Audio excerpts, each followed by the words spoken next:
এবেলি ভোগালীৰ ভোগ আছে নাই প্ৰাণৰ শিল্পীগৰাকী অসমীয়াৰ প্ৰাণৰ শিল্পীবিহীন এয়া হৈছে প্ৰথমটো ভোগালী চৌদিশে আজিও যেন মূৰ্তমান সংগীতৰ ঈশ্বৰ জুবিন গাৰ্গৰ স্মৃতিত প্ৰান্তে প্ৰান্তে সাজিছে ভেলাঘৰ জুবিন ক্ষেত্ৰলৈ আজিও ফুট বৈছে শতাধিক অনুৰাগীৰ আৰু অনুৰাগীয়ে এনেদৰে পুষ্পৰে সজ্জিত কৰি তুলিছে জুবিন ক্ষেত্ৰ ৰাজ্যৰ বিভিন্ন প্ৰান্তৰ পৰা ভোগৰ উৎসৱ ভোগালীৰ দিনা এনেদৰে আহি প্ৰাণৰ শিল্পীগৰাকীৰ কাষত থিয় দিছে আৰু বিহুৰ দিনটোত অকলশৰীয়া হ'বলৈ দিয়া নাই প্ৰাণৰ শিল্পীগৰাকীক আৰু সকলোৱে প্ৰাণৰ শিল্পীগৰাকী কায়িকভাৱে নোহোৱা হোৱাৰ সেই কথাটো যেন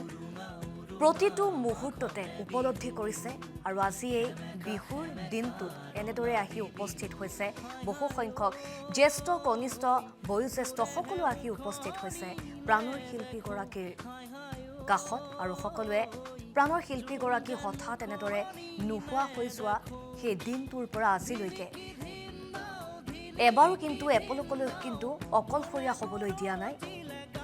এক লোকাৰণ্য পৰিৱেশৰ সৃষ্টি হৈ থাকে প্ৰতিদিনাই আৰু তাৰে প্ৰমাণ যেন আজি এনেদৰে দেখিবলৈ পোৱা গৈছে আৰু প্ৰাণৰ শিল্পীগৰাকীক হেৰুৱাই প্ৰতিগৰাকী লোক মৰ্মাহত সকলোৱে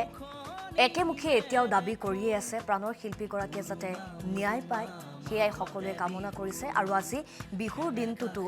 মেজিৰ কাষতো বিভিন্নজনে সকলোৱে সেয়াই কামনা কৰিছে আমি আপোনালোকক সোণাপুৰৰ পৰা জুবিন ক্ষেত্ৰৰ দৃশ্যাংশ আপোনালোকক দেখুৱাই আছোঁ আৰু কালি উৰুকাৰ দিনটোত দেখিবলৈ পোৱা গৈছিল একাংশ অনুৰাগীয়ে পুষ্পৰে অতি আটক ধুনীয়াকৈ সজাই তুলিছে প্ৰাণৰ শিল্পীগৰাকীৰ সমাধি ক্ষেত্ৰ আৰু লগতে ফুলাম গামোচা লৈ আনিছে বিহু দিনা প্ৰাণৰ শিল্পীগৰাকীক দিবলৈ বুলি আৰু এনেদৰেই আজি বিভিন্নজনে আহি প্ৰাণৰ শিল্পীগৰাকীৰ কাষত উপস্থিত হৈছে আৰু তেওঁ নোহোৱা হোৱাৰ কথা যেন প্ৰতিটো পল প্ৰতিটো ক্ষণত সকলোৱে আমি উপলব্ধি কৰি আহিছোঁ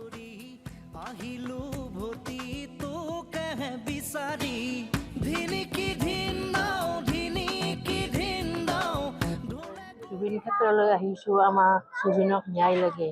আমাৰ ইয়াৰ নামত জুবিন আমাৰ ইয়াৰ মাজৰ পৰা যায় কিমান অসমবাসী উকা লাগিছে গোটেই অসমবাসীকে যেন ন্যায় দি আমাক যেন সুখী কৰে আমি বিহুৰ দিনাখন আহিছোঁ মই গুৱাহাটীৰ জালুকবাৰীৰ ওচৰত তেতেলীয়াৰ পৰা আহিছোঁ আজি বিহুৰ দিনা আমাৰ জনশিল্পী জুবিনৰ ওচৰত প্ৰথমতে আহিছোঁ প্ৰথমতেই ভগৱানৰ ওচৰত চাকি জ্বলাই লৈ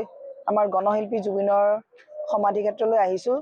জুবিন যিহেতু এজন জনতাৰ শিল্পী আছিলে তেখেতক শ্ৰদ্ধা নিবেদন কৰিবৰ কাৰণে ভগৱানৰ পিছতেই আমি ঘৰৰ আটাইটি পৰিয়ালবৰ্গই ইয়াতে আহিছোঁ শ্ৰদ্ধা জনালোঁ খুব ভাল লাগিল